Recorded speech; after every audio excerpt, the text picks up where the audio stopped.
السلام عليكم ورحمة الله وبركاته. النهاردة هنشرح كيفية صنع سيمز لجهاز الكمبيوتر ووضع جميع الصور التي نختارها كخلفيات في هذا السيم، وأيضا حفظ هذا السيمز على الجهاز.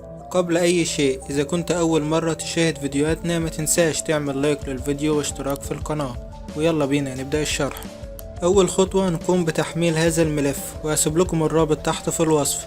وبعد ما تحمل الملف تقوم بفك الضغط عنه ويخرج ملف جديد اسمه بريدجينج. خلي بالك من الاسم ده كويس لأننا هنحتاجه. ثم نضغط على هذا الملف كليك شمال مرتين لتثبيته. طب ايه اولا الملف اللي احنا حملناه ده ملف سيمز موجود عليه بعض الخلفيات. هنقوم بحذفها ووضع الخلفيات التي نريدها.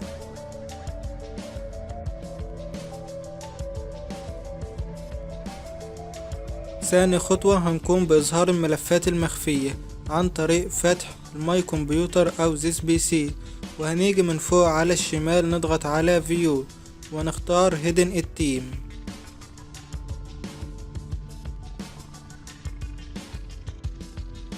ولو انت ويندوز 7 هتفتح الكنترول بانل وتختار Appearance and Personalizations، ثم تختار File Options ونضغط على View ومنها نختار Show Hidden Files، ثم نضغط على Apply و OK.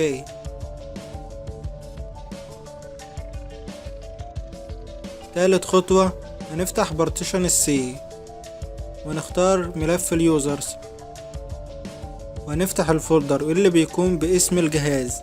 انا اسم جهازي OB فهفتح فولدر ال OB، ثم نختار فولدر ABB Data ومنه فولدر Local، ثم نقوم بفتح فولدر الميكروسوفت،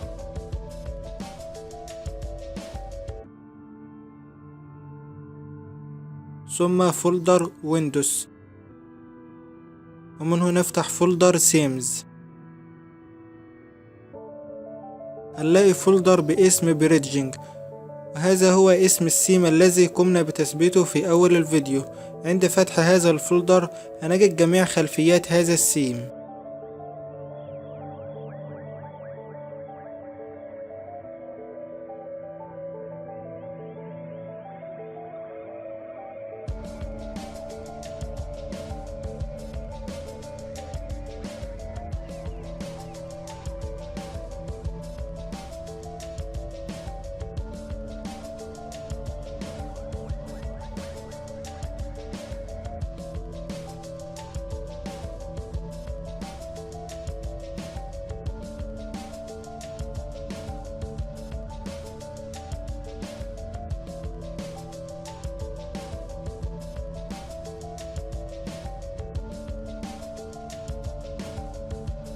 رابع خطوة نقوم بحذف جميع صور هذا السيم ما عدا الصورة الموضوعة خلفية الآن.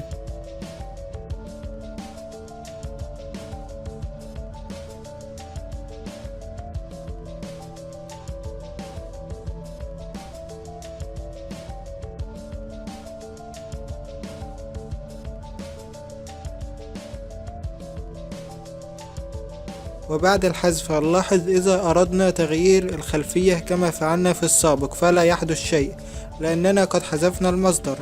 خامس خطوة نقوم باختيار الصور التي سنصنع بها السيم.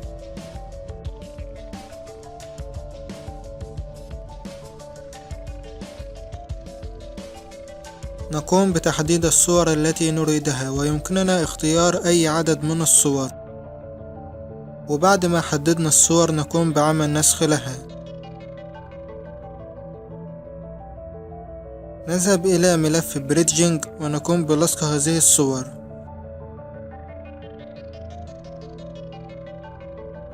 وهكذا نكون قد صنعنا سيم خاص بنا. وإذا ذهبنا إلى سطح المكتب وضغطنا كليك يمين واخترنا Next Desktop Background سنلاحظ أن جميع الصور التي حددناها أصبحت خلفيات لسطح المكتب.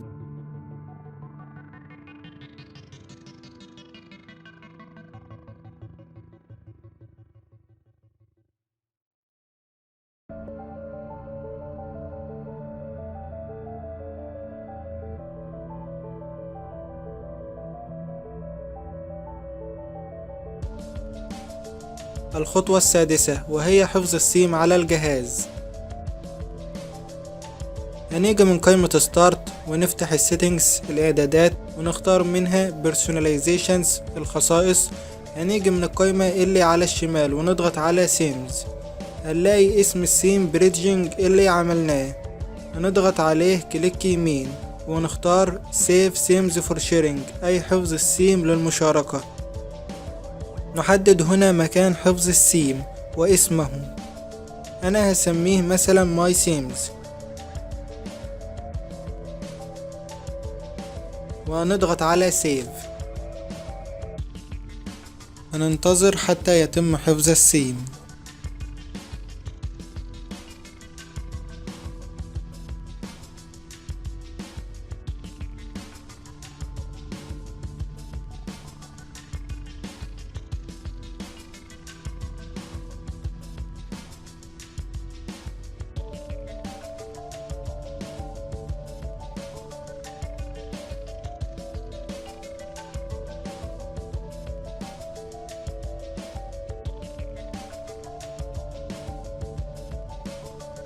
هنروح لسطح المكتب، هنلاقي السيم اللي عملناه اتحفظ، وبكده كمان نقدر نبعت السيم لأي شخص أو نحتفظ به ونثبته في أي وقت. وبكده نكون صنعنا سيم بشكل كامل. باقي بس خطوة بسيطة ملهاش دعوة بصنع السيم لكن ضرورية، بما اننا صنعنا السيم ووضعنا فيه تقريبا 45 صورة، وهذه الصور تتغير كل فترة زمنية معينة، ونحن نريد التحكم في هذه الفترة الزمنية، وده عن طريق الذهاب لنفس قائمة الاعدادات واختيار منها الباك جراوند الخلفية، وهنا نختار فترة تغيير كل صورة، وعندنا اختيارات كثيرة ككل دقيقة أو كل 10 دقائق أو كل 30 دقيقة أو كل ساعة أو كل 6 ساعات أو يوم. أنا المناسب لي هو كل 10 دقائق.